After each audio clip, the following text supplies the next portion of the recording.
Good morning, everyone, and welcome to May's Risk Reduction, Risk Management class, where it's a continuation of the earlier class talking about communication and negotiation tips and skills. I want to get into some very specific uh, communication and negotiation skills that I can't stress enough are powerful. And these are the kinds of things that you have to use over and over again uh, to reinforce your ability to use them effectively. But even at the get-go, when you use them, you will notice results. And as you get better and better at using them, you will really begin to see how powerful they are. And they're not that hard. Some of them are a little counterintuitive. And so that's why I hope this class is quite valuable because it's going to point out a few things that may work against what you would logically think is the way you approach communication, especially from a negotiation standpoint, and maybe discover, oh, there's a more effective way to get accomplished what I want to get accomplished. So with that, let me get right into the class. I'm going to share my screen. Everyone can see my screen pretty quickly, I guess. Yep.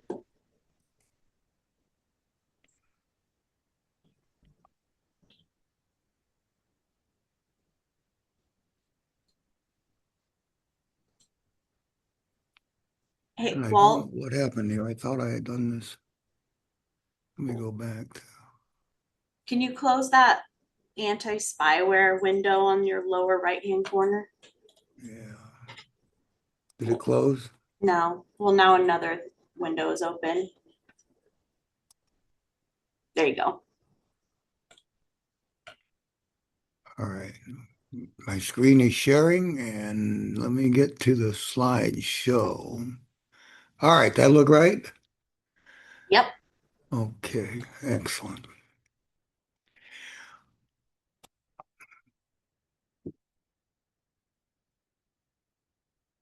Okay, well, real quickly, repetition of what I start every class with, but I want to be sure everyone knows I'm available. I also want to comment, maybe I'll create a new slide or another slide and add Linda Spears' contact information. So, uh, Linda out of the Irvine office has been in real estate about as long as I have and has a tremendous amount of knowledge and experience and has been helping the Irvine agents and especially the newer agents with their transactional problems and issues. So uh, feel free to call Irvine, even those of you in San Diego.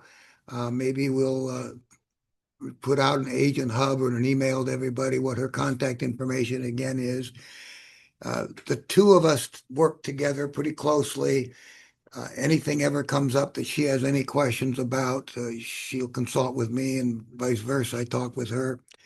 And so you'll get excellent support whether you call Linda or me. And sometimes I do get a little busier. I got a lot of other things on my plate. Taking care of the agents is my number one priority. But sometimes I know you leave a message and it takes an hour or two for me to get back to you and never deliberate just because I've got a lot on my plate. So if you are looking for a quicker response, maybe start with Linda, or certainly if you call and I don't pick up, then maybe you can go to Linda. She can help you, and she's very, very good at what she does. She knows the forms very, very well, so she can guide you through them, the correct use of them. And she coaches, especially the newer agents, on transaction, business development and that sort of thing, so she can help you with your sales skills as well. All right. My email address, of course, and my evenings and weekends, my cell number. So reach out to me. If you're working, I like to be available if at all possible. And so feel free to call me. And again, feel free to call on Linda as well. All right, let's talk about communication and negotiation tips to maximize your success in just about anything you do. These are great skills just in general. In fact, I probably have this content is based on in the last month's content based up principally on maybe three sources and a ton others, but the three main sources are, of course, Floyd Wickman, a gentleman known as Phil M. Jones. You may have heard of him, and then finally Chris Voss. And Floyd is, of course, a real estate guru, but Jones, Phil M. Jones, and Chris Voss are not real estate related hardly at all. They do a lot of training for real estate agents, as it turns out, but they got their notoriety and fame in general communication and negotiation to the general public, and much of what they taught is very adaptable to real estate too, of course. So these techniques I'm going to go through, you can use in your personal life as well as your business life. In fact, I'm quoting Chris Voss here. The systems and techniques you're using now are perfectly designed to give you the results you're getting now.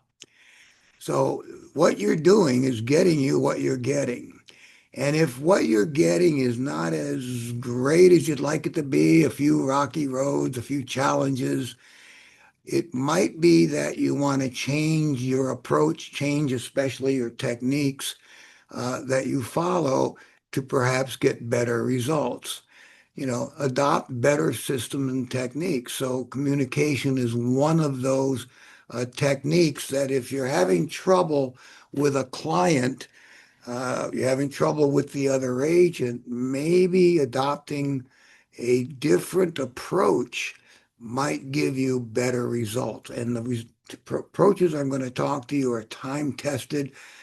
I use some of them. You're going to discover, you're going to recognize me in some of these a tremendous amount. And then some of them I don't use nearly enough. I just like everyone else, I forget the application of what I know. I just, get triggered, my amygdala kicks in, and I forget to do some of the things that I know better.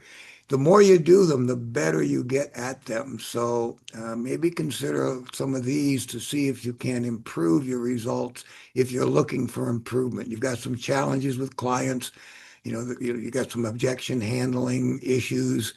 Uh, you're not, if everything's going wonderfully, then you don't need to change. But challenges come up every day, and that's what Linda and I do is deal with the challenges you face.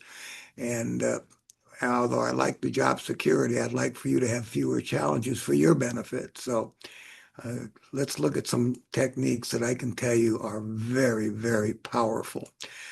So I'll give you an overview of them. I'm going to talk about 6 of them, and some of them very simple and quick, and some of them in some detail. So 6 communication techniques I want to talk about is mirroring, labeling, which includes acknowledging the negative and the accusation audit, the powerful concept, the negative, and there's certainly plenty of negatives in a real estate transaction.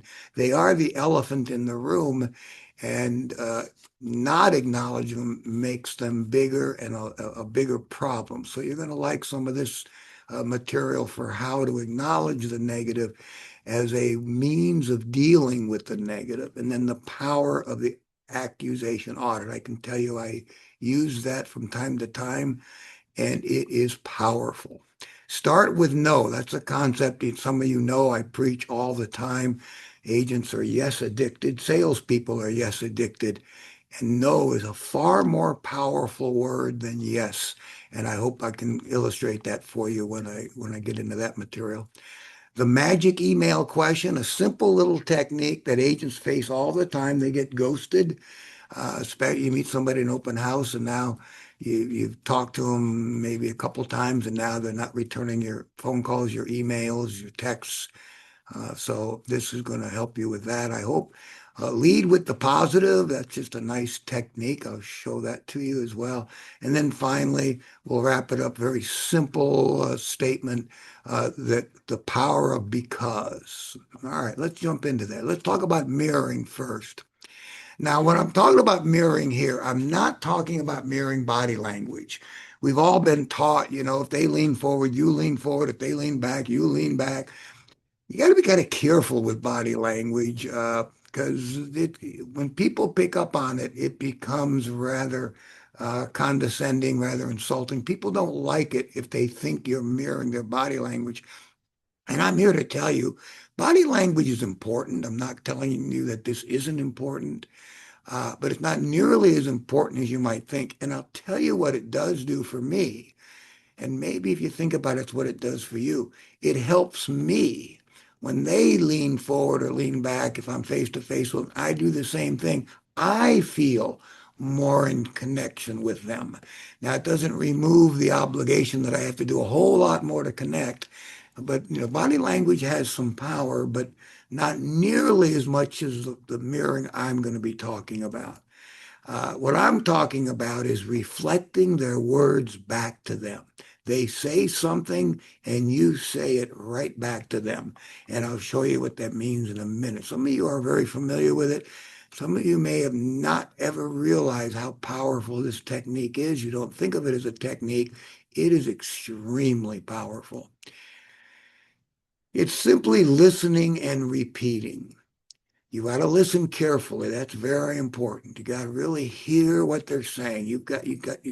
Listening is not, what a lot of people believe it to be, waiting for your turn to talk. Listening is really focusing in on what they are saying. And then repeat the last three words or the most critical three words. As you first start to use mirroring, it's easiest to just repeat the last two or three words that they say. It's never more than two or three, four, I don't think so, maybe. But as you practice it more and more, as you really listen carefully, you'll pick out the critical three words in the phrase they just gave to you, and then you repeat that back to them. And you repeat it back to them with an inquisitive tone. I'll illustrate that in a minute. And then finally, very important, follow it with silence. The mirror ends with silence, and that silence is the space where the power of the mirror fills in. That's where why you want a mirror becomes apparent to you. In the silence, they expand, they talk, they say things that give you far better understanding of what you're up against, if you will. So a mirror gets people to expand on what they just said. It can be used in place of, what do you mean by that? Please go on. So someone says, yeah, I need to move the buffalo. Believe it or not, a mirror is a powerful technique to use right there. You look at him, don't say it mockingly. You may not be too wild about buffalo, but you say it with true, sincere interest. Buffalo? With a question mark. And then they're going to tell you all about buffalo and why buffalo is important to them. They're going to share personal things to you you wouldn't even think to ask. And that's going to help you understand your client better. So it's a great way to get people to expand. I just don't feel like now's a good time to buy, Walt. Not a good time? Yeah, because blah, blah, blah, blah. And they will just, fill in the void, that silence afterwards, with information that you can take in. And it may not be a good time to buy for them. Usually it is. Usually you snooze, you lose. Usually the reason they're saying it's not a good time to buy is they're a little afraid to get out of their comfort zone. And if someone says it's not a good time to buy now, Walt, and I really immediately go into objection handling, oh, no, no, it's a great time. This is Bob, interest rates are going to go up. Inventory is, as high now as it's going to be in the future. Whatever little objection handlers you've been using, that's a little bit too salesman-y. If you simply said, like I said, not a good time, they're going to share stuff with you. And then that'll give you stuff you can focus on and help them maybe realize it is a good time. It's a simple technique with an incredible impact. It's a verbal expression of an emphatic observation. No, oh wait, I'm sorry, I got ahead of myself. I hit the wrong button. I was gonna say, well, that's not what mirroring is. Mirroring, you know, what do you mean by that? Please go on. So mirroring is just that simple. You repeat what they said, two or three words only, with a question mark. Let them expand on what they said, and then use that information to better understand where they're at. All right. I got kind of off track there by jumping right into labeling because it didn't match. And I knew that. What the heck? Okay. So let me talk now about labeling. Mirroring is so simple. Once you start to use it, you can, and here's what's interesting about mirroring. And I've been told this by the gurus I listen to, and I found it to be absolutely true. You can mirror somebody 3 or 4 times in a row and they don't have a clue.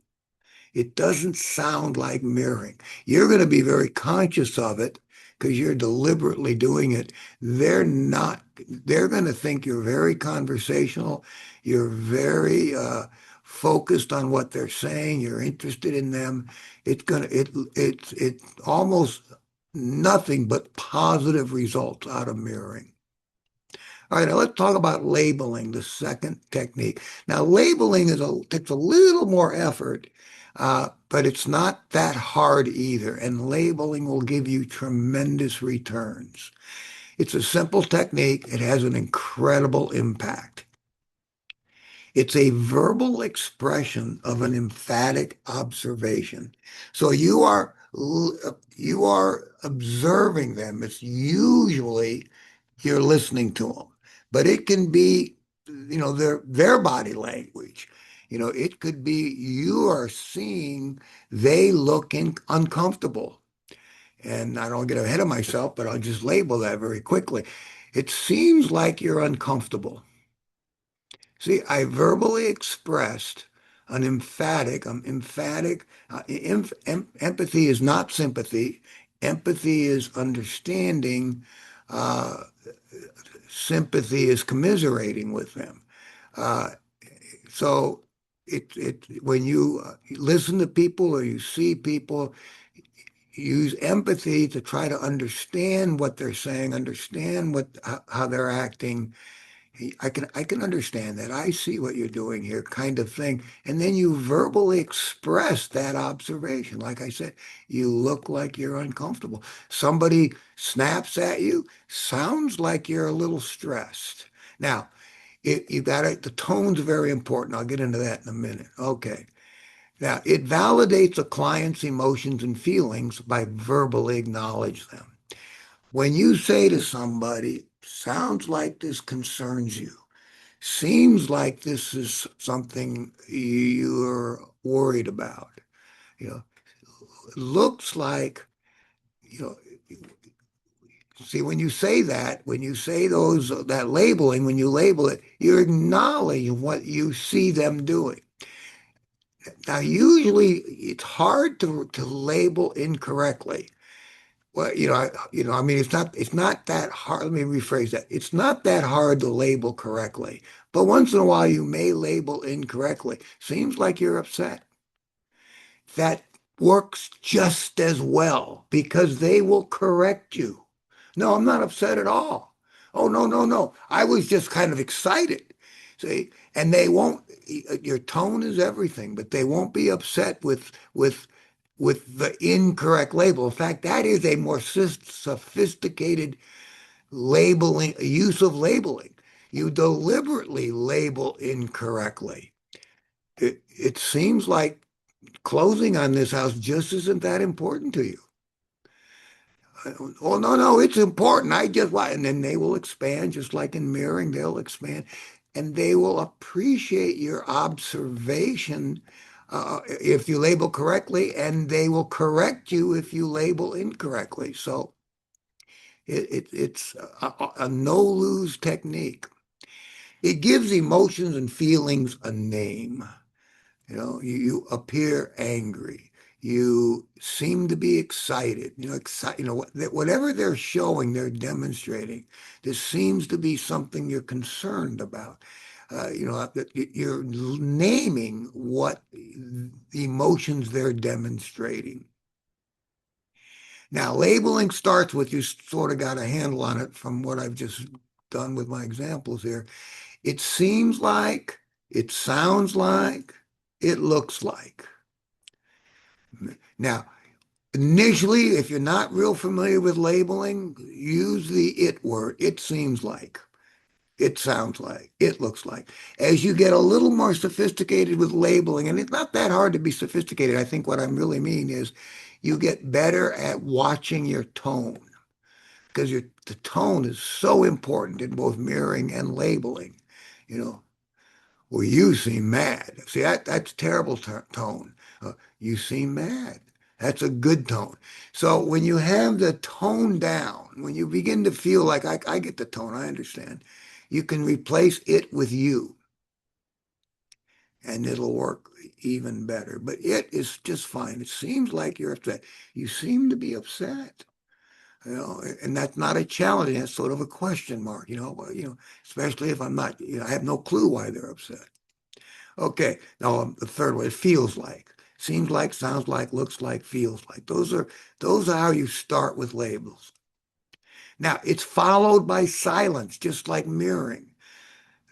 The power is you are demonstrating you're listening to them, you're hearing them, you're getting them, you're focused on them, and then that demonstration will cause them, just like in mirroring, to expand.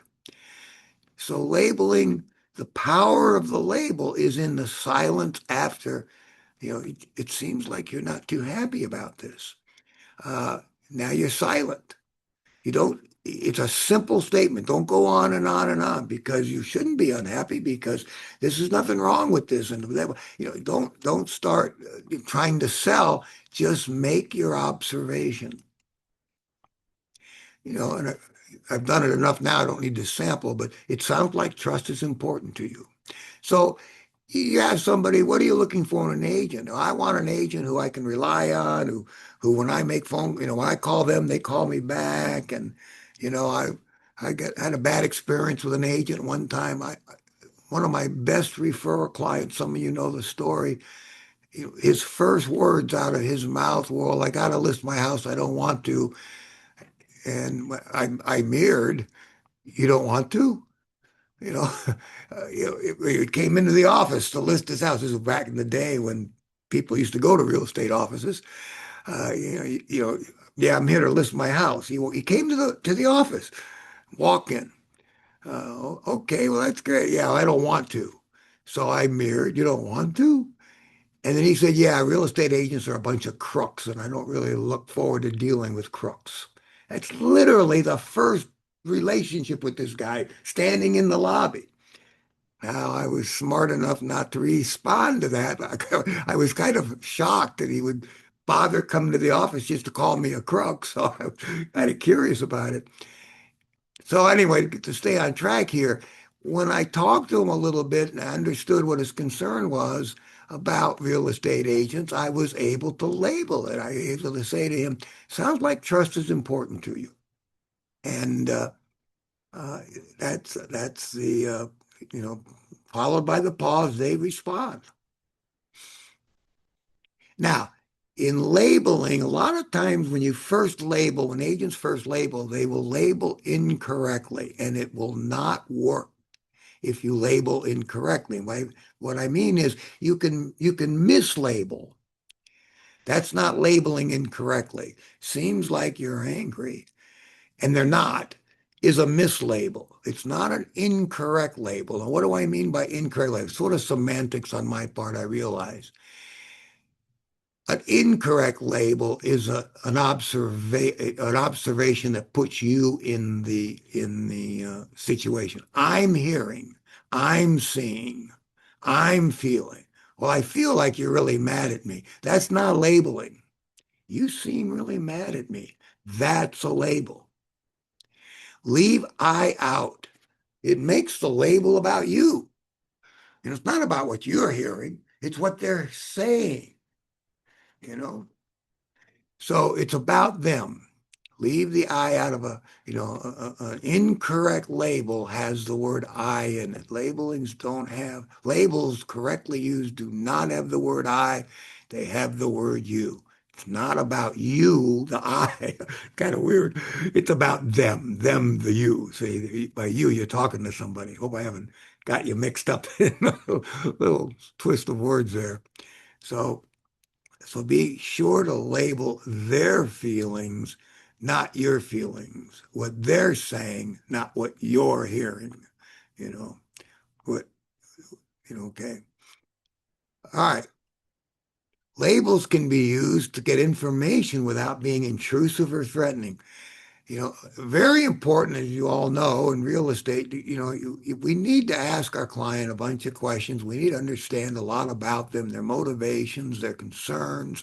When they, want us to help them buy or sell, we should know why, what's important to them. What are they looking for? I mean, I'm not telling you anything you don't know. This isn't a class about, how to question your clients and how to investigate your clients' needs. Uh, I will say that in investigating your client's needs or questioning your clients, a label can be very, very effective. Seems like you're concerned about something, as opposed to, well, what are your concerns? You seem like you need more time to decide rather than, okay, well, what don't you understand? What is it? What's causing you to want to wait? Why do you want to wait? See, those kinds of questions can sometimes be a little intrusive, a little threatening. If you're careful, you can get away with those kinds of questions. But asking those questions in a label is so soft, so client friendly, and you'll get probably even more information. And like I said, if you're incorrect, uh, the mislabel doesn't hurt you a bit. Somebody doesn't want to make a decision right now because they need to call their mom to make sure she's got the money in the bank because he wants to make sure he can make the deposit. So he's saying, oh, well, let me think about it. He doesn't have seems like you need time to say, oh, no, I've decided I want the house. I just need to get, a couple of things in order. See, that's the kind of illustration of how a label will get you information even when you've mislabeled. Now, again, not incorrectly labeling. Incorrectly labeling is using the I word. Mislabeling is just misidentifying the emotion you're observing. And they'll correct you, like I said. Labels can be used to diffuse hostility or anger. Seems like you don't like whatever. Seems like you're upset about. That's far softer and more effective than, well, why are you so upset? What is it that just happened is a little better than why. What is it that's causing you to be this upset? Seems like you're upset. Much, much better. Seems like you're concerned about. That might be a little softer way than saying you're upset. So you could even soften up your label a little bit if you wanted to. Let me give you a few sample labels. I think you're getting a handle on it, but I'll give you a few examples of specific labels you can use. And it's not a bad idea to spend some time and think of all the different labels you might use in a transaction. Sometimes when you're having a conversation or about to have a conversation with someone, think about what you're going to be talking about and what kinds of labels you might use. So labels to identify an affect shift. And an affect shift is real simply a change in emotion, a change in feelings. And so sometimes it's nice to identify that affect change. They seemed excited and now they're not. They seem like they trusted you and now they're challenging you. See, those are all affect changes, emotion, trust, and now it seemed to be replaced in your mind anyway with doubt or skepticism. Those are affect shifts. So looks like something just crossed your mind. You could take out the word just. looks like something's crossed your mind about this. So I'm identifying the affect shift. Seems like you're uncomfortable with that. So they seem, everything fine, but then they got, said something and were upset about what they said. Maybe they read or looked at the seller's counter offer. They were excited about buying the house, and now the seller countered them, and now they're not. From our perspective, they're not being logical. Well, of course not. They're not logical. They're emotional. Decisions are made on emotion. So it's simply a change in price. It's not that high. You don't have to agree to that price. You could counter back, maybe not quite so high. But they seem like they're upset. Seems like you're upset with this counter. Seems like you're hesitant. See, you're noticing a change in their mood, their emotional state, and you can label that what you noticed, and you're not quizzing them about that change, but you're giving them the opportunity to open up and talk about that change. Very, very powerful. Now, your goal is to find out what's behind the affect shift. That's what the purpose of labeling an affect shift is all about. Now, you can label their statements. Seems like you have a reason for saying that. Yeah, I don't trust real estate agents. Seems like you have a real reason for saying that. And they will expand on that. I don't want a house, you know, I don't want this house because it's been on the market too long. Well, it seems like you have a reason for saying that. Yeah, the longer it's on the market, there must be something. Or see, they'll expand on it, and you can now have a dialogue with them. You can label their actions. Seems like you have a reason for doing that. So they do something that's sort of not in their best interest, kind of working against them. You can label that. Seems like you have a reason for doing that.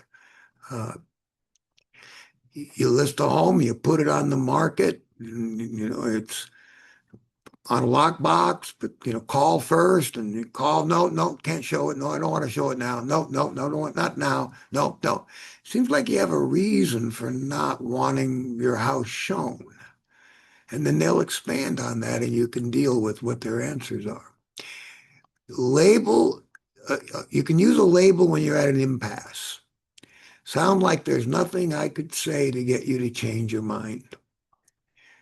That's a nice one, and that's almost you're not giving up yet, but you're close to it. Okay, I'm gonna make one last effort to try to convince them that what they want to do is not in their best interest. They're just so stuck on it. Just sounds like there's nothing I could say to get you to change your mind.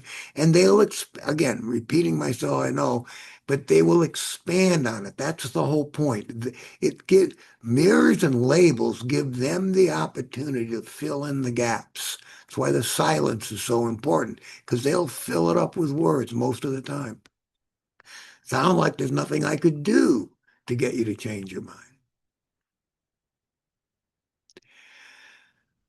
You can use a label when they challenge the price, or in this case, maybe your commission, right? Seems like the value is not there for you. And again, this is not a seminar on commissions or price objections, but in general, it's never the money, it's the value. If you're trying to justify a 3% listing commission, you don't talk about value, you're going to lose most of the time. It's not the money, it's the value. So it just seems like the value's not there for you. They want to pay you 2%. A proof of life label, that is proof of life in sales. That comes from Chris Voss. A lot of this material does come from Chris Voss. And he was a hostage negotiator for the FBI.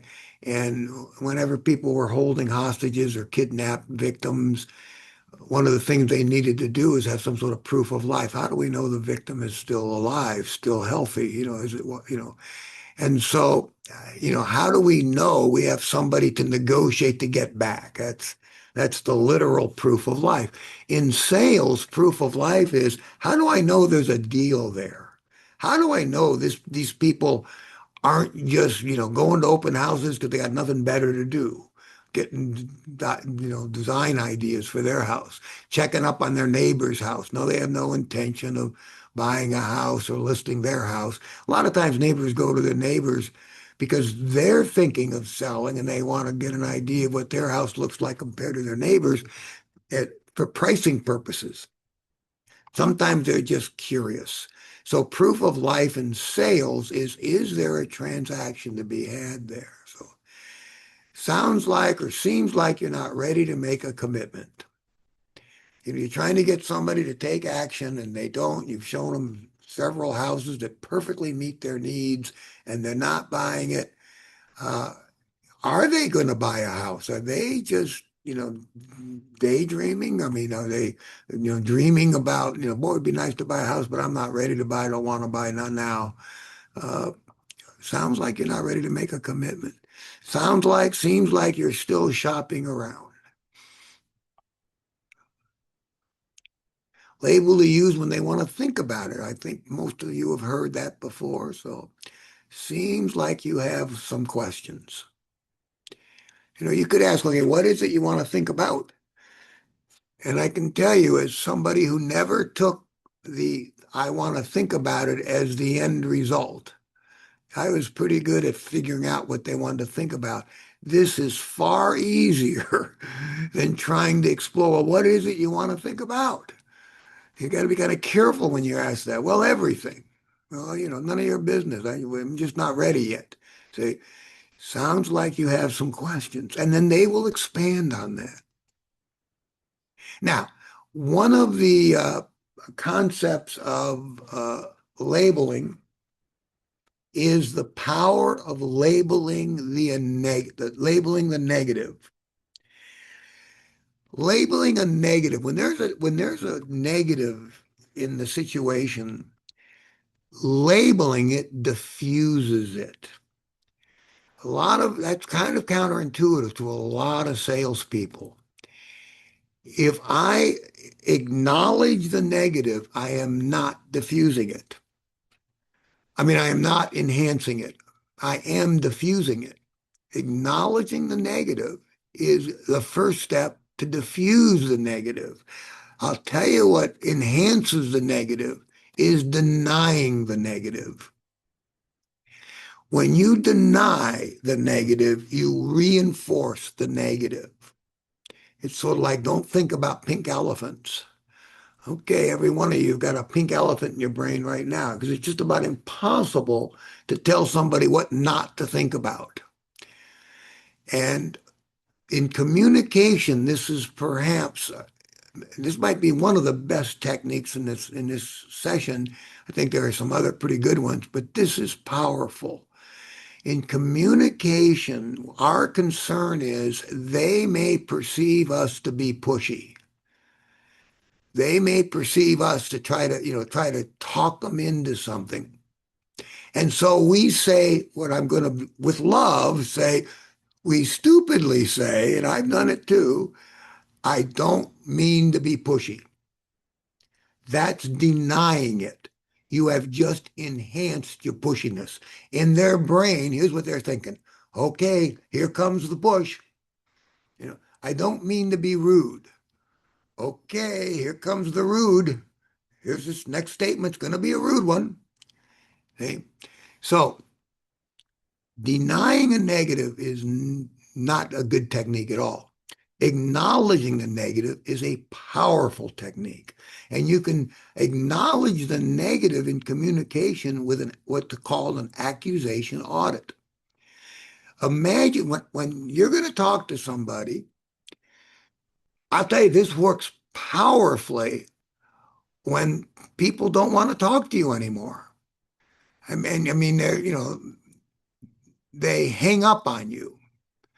I get hung up on from time to time, and I got to tell you, almost always, I call them back and have a conversation with them successfully. And part of it is I use the accusation audit. There's a little more to the technique than just that, but that's the powerful part of the accusation of the technique is I follow what I'm going to show you now. So when you're going to say something that you think will upset somebody, what they'll have a negative reaction to it, take a few minutes before you say it, before you do it, and imagine what's the worst thing they're going to say or think. And then label those negatives in your opening statement. Perfect example. This probably sounds pushy. I'm sure this is going to be sound rude. I don't mean to be rude, but see, that but's almost an automatic, right? You were just rude. You're about to be rude. I think I've shared, this story with my wife, and it comes up in various versions of what I'm teaching. But my wife, drove that into me by accident. I mean, just, been married 55 years. 55 years ago, it was pretty quick, right after the honeymoon. Look, I don't want to upset you. She said, great, walked away. I'm kind of surprised. We're newlyweds. We still like each other's company round the clock. Can't wait to get back together. She just walked out of the room. I followed out of the room, went in the next room and said, I want to talk to you, but I don't want you to be upset. She said, okay, fine. And she walked back into the room we just left. I, I'm still, newlywed enough that I didn't get upset. I was very confused. Sweetheart, I want to talk to you. She said, well, you don't want to upset me, right? That's right. Well, I'm making it easier for you not to do that. And I kind of looked at her quizzically, and she says, well, because if you're going to say something's going to upset me, then clearly you don't mind upsetting me. And, think about that. And, oh, yeah, you can't really get away with saying, I don't want to upset you, and then say something that's going to upset them. It just negates. Obviously, whatever you want to say is more important to you than the desire not to upset them. Now, I didn't learn this technique right then, but I did understand the power of trying to deny as if that would make it go away. Denying it doesn't make it go away. I later learned, acknowledge it, actually point it out. I'm sure this is going to upset you. And here's what's cool. Almost always they say, no, no, no, that's fine. What? No, well, it's okay. See, I'll probably sound pushy. And then you just say it. They don't think, oh boy, were you ever pushy? They respond to what you're saying. A very, very nice technique. If you have any questions on it, you try to use it, you're having trouble with it, give me a call. I'll be happy to one-on-one to work with you on it. But this is a powerful enhancer to dialogue that you need to say stuff that you know is going to upset them. It's not comfortable. And so you just lead with, this is going to upset you. Now, start with no. That's another powerful concept that's somewhat counterintuitive. And that is we are somewhat, as salespeople, uh, no addicted. I mean, yes addicted. I'm sorry. We're not no addicted. We're yes addicted. We're no adverse. We think the word no is the kiss of death. I would argue that often the best negotiations begin with no.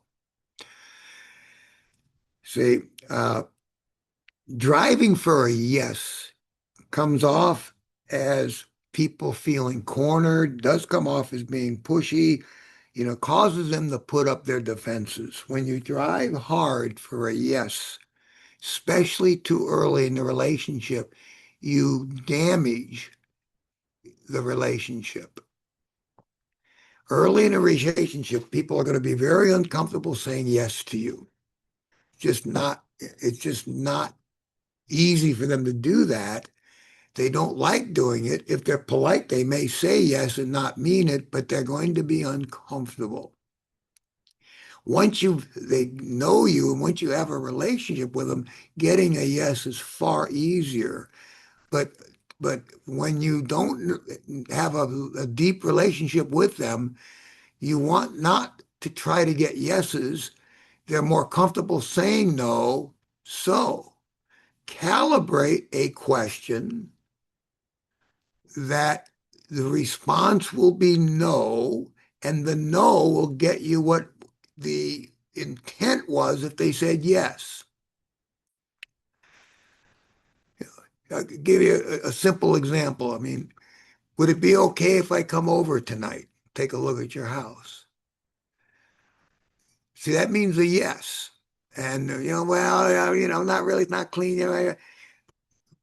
I want to come over and look at their house tonight. I'm going to ask a no-oriented question so that when they say no, it does give me permission to come over. Would you be opposed to me coming over tonight? No. See, it's so natural. It's so easy for them to say no. They just gave me permission to come over. I can tell you how powerful this is in my mind anyway. And I've talked to some of you about this before. I always illustrate it. And some of you I smile when you call me because you're adopting it too. Hopefully it's working for you in all of your phones. But most of you in this call know if I answer the phone, all right, no, not if I answer, not when I answer. When I call you, my opening, if this was a group session and we were in the room, I'd say, what's my opening? And I think you would in unison say, am I interrupting? That's how I start every phone call. By the way, no one has ever said to me, I'm getting tired of that opening, Walt. I can tell you, be a little personal here. Don't mean to pat myself on the back, but I do think I provide a service to you. I hope I do. And most of you know that I don't call you up and chit chat with you. Most of the time when I'm calling you, it's returning a call you made to me. And it's a call that you needed an answer to a question. So what's my point? My point is you're hoping I call back. You're expecting me to call back. It's not when I call you, you don't say, now what's Walt want? I'm kind of busy now. What's he want? That's kind of unusual. Usually it's, oh yeah, thanks for calling, Walt, because you just left me a message a few minutes ago. So I used to say things like, is now a good time to talk? Hi, are you available to talk now? See, that's asking for a yes. And by the way, I always got a yes. Why? Because you were happy to talk to me. Oh yeah, no, I'm glad. Yeah, that's a great time. Well, thanks. I have a question. When I discovered this, and I discovered opening these phone calls with no, maybe 5 years ago, I don't know, maybe a little longer, maybe a little less, probably more than 5. I started the first few times I said it, it felt kind of weird. Now I say it automatically. When I used to say, is now a good time to talk? Oh yeah, fine, it's fine, great. Well, thanks for calling. Then I said, am I interrupting? No, no, oh no, thank you. The enthusiasm difference was phenomenal. I can tell you that. It was palpable. And it drove home the fact, yeah, people are not comfortable saying yes, even when they want to say yes. There's a little bit of, like a phone call, right? Is now a good time to talk? Well, it depends. What do you want to talk about? How long will this take? How do I get off of this call? See?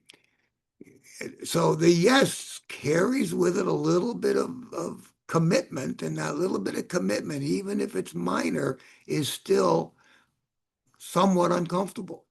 No carries very little commitment. So am I interrupting? No. Very, very powerful way to open up. Now, a phone call. I have a couple of agents told me they use that in their cold calling. You know, am I interrupting? No, no. What is it? What is it? This is a cold call. Yeah, that's a simple illustration of where you can use no in a positive way successfully. Develop the skill to calibrate questions, especially early on, where the answer is no. Would you object to us getting a couple of bids to see what it would cost to make these repairs? See? No, I wouldn't object. How easy it is to do that. Would you object if we just go ahead and respond to this counter? No, no. Well, I don't want, they obviously they don't want to sell their house at counted full price. Well, we could respond back. You're asking them, let's respond. Okay, let's counter. Do you want to counter this? Yes. They may not say it quite that way, but in their mind, there's a little hesitation, a little uncomfort. Oh, yeah, I guess so. Yeah. You know, would you object to putting together a counter? No, no, I guess not. I mean, we have to start with that price. So, of course, that's where we'll start. All right. The magic email question. This is sort of sort of an extension of the same concept. This is a concept that when you have someone has ghosted you, and for real estate agents, I think this is a powerful concept to be aware of because we are constantly meeting people. They say something to us that leads us to do some research for them, like, check on the MLS, let me check on it and get back to you. And we had a dialogue with them, maybe at the open house. We had a little conversation. Maybe we had one conversation after that, and then they ghosted us from that point forward. So this is not something you can do from the get-go. There has to be a relationship. There has to have been something to build on. See, some sort of relationship has to exist. Now, I don't mean a deep, client agent relationship, but I mean, they came to the open house and talked to you, and they shared some information with you. That's a bit of a relationship. That's a sort of type relationship. That's got to exist. If they just signed in at the open house and you never talked to them and their phone number was legit, and their email was legit, so you called them, they didn't answer. You called them, left them a voicemail, they didn't respond, but you haven't really talked to them even. You're just following up on information they put on your sign-in sheet. I'm not sure if too many people would do that, but if they did do that and you tried to use this technique to get them to respond, it will not work. There has to have been a bit of a relationship. You've had a conversation with them. There's something they've said to you. So it is simply this. You email them and make a very simple statement. Have you given up on? And whatever it is they told you they wanted to do. So at the open house, you met with them. Yeah, they're looking for a house in South Irvine. I don't know the neighborhoods in Irvine, but I'll just call it South Irvine. Okay, and you had what they're looking for, and maybe you called them. Hey, I found a couple of the properties. I'm going to email them to you. Okay, okay, thank you, thank you. Then you found a couple more, and you call them, ghosted. Call them again, ghosted. Have you given up on finding a house in South Irvine? Don't add anything to that question because there's plenty of inventory out there. And I just found two houses that seem to fit. Don't sell. You're trying to re-engage. Just simple as this. Have you given up on? Very, very powerful. You'll get a response. Okay. Lead with the positive. This is another technique. It takes a little bit of practice to get sophisticated at it, but it's something you can do from the get-go. You'll get better and better the more you do it. When you talk to people, lead with what you can do, not what you won't do or can't do. This is in response. People have asking you to do something, and you either can't or won't do it.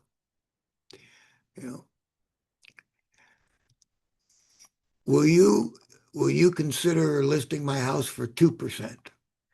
No, I can't do that. No, I won't do that. I mean, that is not leading with the positive. Always lead with what you can do, never with what you can't or won't do. It's as simple as that. So would you do it for 2%? It might be as simple as this. Well, I can certainly represent you and give you excellent service. See, that's what I can do. And then, well, I don't get ahead of myself. Then you you explain, you reframe basically. I mean, let me give you an example. I think I lost my place here. No, all right. So lead with I'm sorry.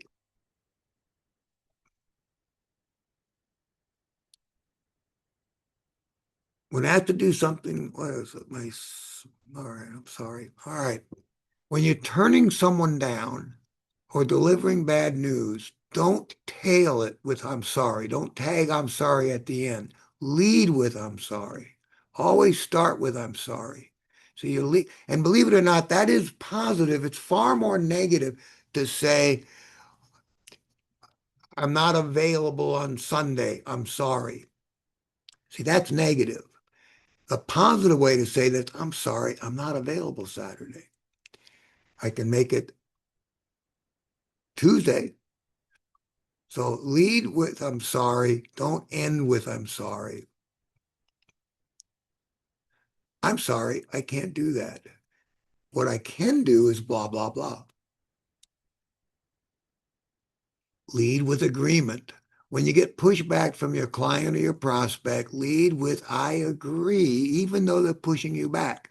But what you've got to do is identify what you can agree with in the situation. Sort of, takes a little bit of thought process, but reframe their statement that you don't agree with. So, uh,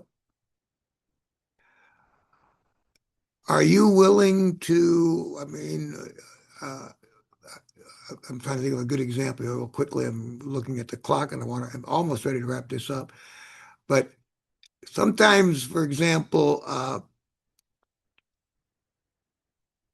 sometimes escrow is asked to stick around late to do a loan sign up or something like that.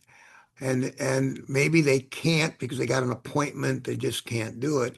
So, gee, I'm sorry, I can't do that. We've got an appointment. That would, that's not leading with I agree or I'll help you out. That's leading with the negative. Lead with the positive. I can meet you tomorrow evening if evenings are good for you. See, find in their statement what you can agree to. I just can't do it tonight. See, that, tag it with then clarification what you won't be able to do. Hope that's kind of clear. Uh, can, you know, can you show me houses this afternoon? And you've got an appointment to show houses. No, I'm sorry, I can't this afternoon.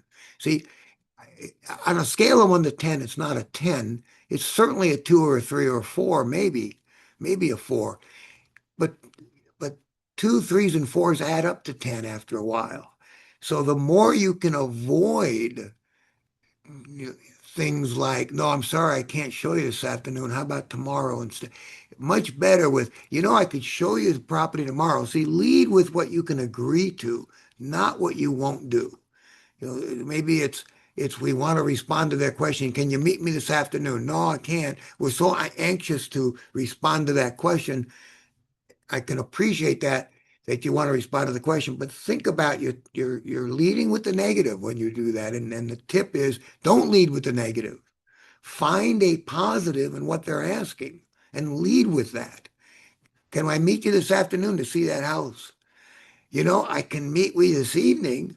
I just got an appointment this afternoon. See, tag it at the end, reframe it. Start with what you can do. Will you cut your commission? I can certainly give you value for the services you're paying for. See, I'm kind of leading with agreement. I can give you value for what you're getting. I'll make sure you get your money's worth. I just have to have 3% to do that. See, then you end with the more negative aspect of that, if you will. Okay. After you lead with I agree, make your reframing statement, what I just did. Never say but, by the way. Never wrap it up with but. Oh, geez, what happened here?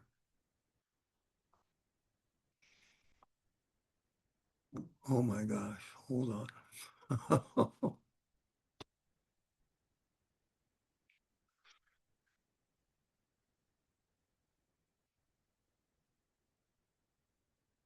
Somehow I got to rough slides.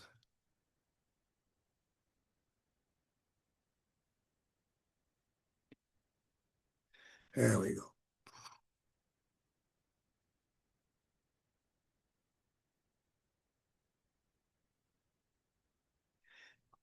Never, so, uh, all right. Go straight to, yeah, don't segue through but. So after you lead with I agree, make your reframing statement. Don't say but. Just explain. So uh, kind of lost my chain of thought. I apologize. Let me just wrap it up with the last tip here, and we're going to wrap up the day here. The power of because. People are more likely to agree if a reason for the request is provided. So when you want somebody to do something, if you tell them why you want them to do that, you have a far better chance of them saying they will do it. There's been a lot of studies that confirm this, and it's as simple as things like uh, somebody wants to cut in line uh, at at college at the copy machine, and they've done this in colleges throughout 2 or 3 different universities. And if they say, "Do you mind if I cut in?" About 30% of the time, people let them cut in. 70% no, can't cut in. If they say, "You mind if I cut in because my girlfriend's waiting in the car?" It flips. 75% of the time they let you cut in. 30% they still don't. They actually did a study where they simply said because, and they still got more than 50% of the people letting them. You mind if I cut in because Oh yeah, sure, sure. Go ahead. That because word, very, very powerful. If you have a reason for wanting them to do something, they're more inclined to consider it than if you just ask them to do something. So anytime you make a request, if you can include a because in the request, you'll get a higher likelihood of a buy-in. All right, so folks, that wraps it up. I apologize for getting mixed up here at the end of it, but hopefully you got something out of that. Lindsay, we have any questions? I don't have any questions in the chat, no. Okay. So if you want to apply these techniques and want some role play or some practice or some further guidance on how to do it, by all means, give me a call. Be happy to walk you through this a little bit, coach you a little bit on your dialogues. But try to put some of these in place in your communications. Pick one, start using it. Once you feel comfortable with that, pick another technique and use that. Before you know it, several of these will be part of your normal dialogue. And with that, I'm going to sign out. Have a great day today. Thank you, Walt. Thanks, Talk Walt. to Have a Thank good you day, all. everybody. Well, thank you. you so much. Bye. Thank you.